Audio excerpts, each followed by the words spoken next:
Ciao a tutti, sono Claudio e il caffè è la mia passione.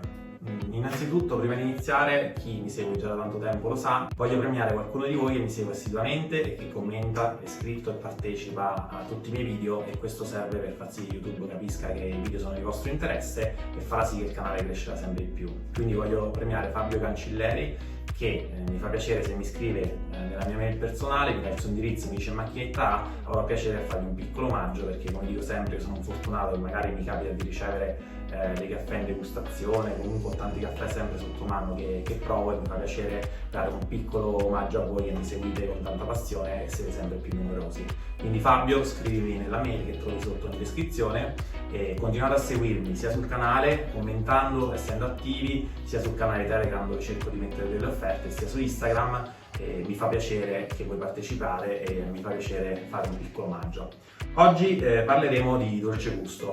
perché spesso si dice che il dolce gusto non è una macchinetta adatta a fare il caffè, ed è una macchinetta che può fare il caffè, ma diciamo che non è nata per fare il caffè, è nata per un pubblico, come dico sempre, Nord Europa o comunque americano, quindi per grandi erogazioni in quanto a dimensioni, spesso anche per delle bevande che non sono il caffè o sono il caffè americano, e quindi ci vuole una capsula più grande che permette di avere all'interno tanto spazio, che è soprattutto necessario per i solubili. Come sapete, anche una piccola capsula Nespresso può fare un buon caffè, ma quando parliamo di solubili la quantità proprio fisica di grammi di prodotto necessaria è superiore a quella che può entrare in una macchinetta, in una capsula Nespresso. Infatti, se fate lo stesso solubile, la stessa marca con Nespresso, riuscite a farne un'erogazione accettabile molto piccola, invece da dolce gusto si potrà arrivare a fare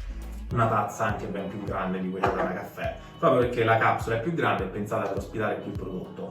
Ma allora perché non viene un buon caffè con la dolce gusto, o comunque viene un caffè diverso rispetto a un'erogazione di una macchina a cialde o a modo mio un espresso, pur essendo la capsula di grandi dimensioni? Non viene un buon caffè, o comunque non viene quel tipo di caffè cremoso e denso come noi italiani ci piace farlo, perché aprendo una capsula dolce gusto possiamo notare che è dotata di una doppia pellicola per quanto riguarda appunto una capsula di caffè, perché tutto lo spazio, il disavanzo che di solito è usato magari per un solubile, nel caso del caffè che ci vuole una quantità minore, viene appunto fatta questa doppia pellicola, che fa sì che il caffè quindi all'interno della macchina vada in una preinfusione, che è questo secondo strato della capsula, e poi questa preinfusione con la continua spinta della pompa della macchina andrà a infondere il caffè, che poi uscirà. È una tipologia di erogazione totalmente diversa rispetto a una macchina a cialdo, dove invece la cialda ad esempio subisce subito la pressione dell'acqua spinta dalla pompa, e quindi una classica infusione stile quella del bar. Qui invece c'è una pre-infusione, e poi quest'acqua che si va a scaldare andrà a fare un'infusione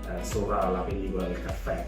Tutto questo fa sì che sì, se la capsula è di buona qualità, il caffè è di buona qualità, verrà un buon caffè, ma tutta quella corposità, quella cremosità che magari esce in un'altra tipologia di estrazione con quella macchina a cialde sarà sempre comunque difficilmente replicabile da una macchina dolce gusto. E quindi però tanti di voi hanno una macchina dolce gusto, perché comunque è una macchina che costa poco, si trova talvolta in offerte sotto costo su 39 euro, 49 euro, e quindi tanti di noi hanno una macchina dolce gusto in casa e mi chiedono qual è un buon caffè che si può bere a dolce gusto. Allora, per la mia esperienza io non apprezzo troppissimo gli originali, perché li trovo sempre pensati per un gusto poco italiano. Adesso forse i migliori sono le miscele appunto per uscite da poco per il pubblico italiano, quali la Napoli, la Roma e la Milano, ma altrimenti trovo abbastanza buoni i caffè napoletani quali Lollo e Borboni, che comunque sono riusciti ad ottenere un risultato in tazza pur con una dolce gusto accettabile. Io oggi proprio vi voglio mostrare un'erogazione di due miscele differenti di Lollo, che appunto come dicevo è un risultato accettabile di caffè per quanto riguarda l'erogazione del dolce gusto. Voglio proprio farvi vedere con un'erogazione che potete andare a confrontare con gli altri video dove ho fatto le erogazioni di caffè in cialde, sia di Officina 5 sia di Borbone. Potrete proprio vedere il risultato in tazza come cambia rispetto a un'erogazione fatta con una dolce gusto. Quindi vi lascio sopra e sotto in descrizione il link agli altri video di erogazioni fatte con le cialde. Adesso ci spostiamo di là e facciamo una prova di due miscele di Lollo per vedere come cambia l'erogazione per una dolce gusto, e poi sarete voi a scegliere se acquistare una dolce gusto o acquistare una macchina a cialde. Di certo vi consiglio la dolce gusto se siete abituati a bere tante bevande, se vi farà piacere bere un tè, una tisana, oppure se siete amanti del ginseng, perché comunque una capsula così grande permette di fare un'erogazione di un ginseng veramente molto simile al ginseng in barra. Quindi adesso andiamo di là e andiamo a vedere le erogazioni. Proveremo la miscela oro di Lollo. e poi proveremo la miscela classica, che è questa qui. Iniziamo dal lavoro.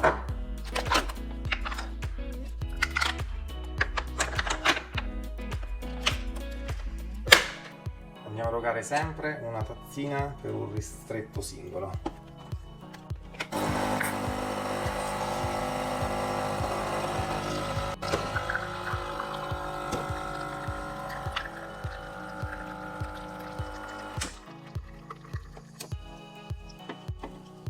Questo è il risultato, totalmente diverso se avete visto il video di come viene in una macchina a cialde. Se non l'avete visto vi invito a guardarlo. Quindi questo è l'oro, andiamo a erogare anche un classico.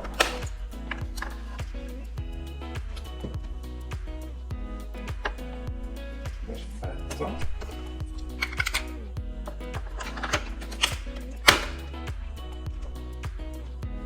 Eroghiamo anche il classico.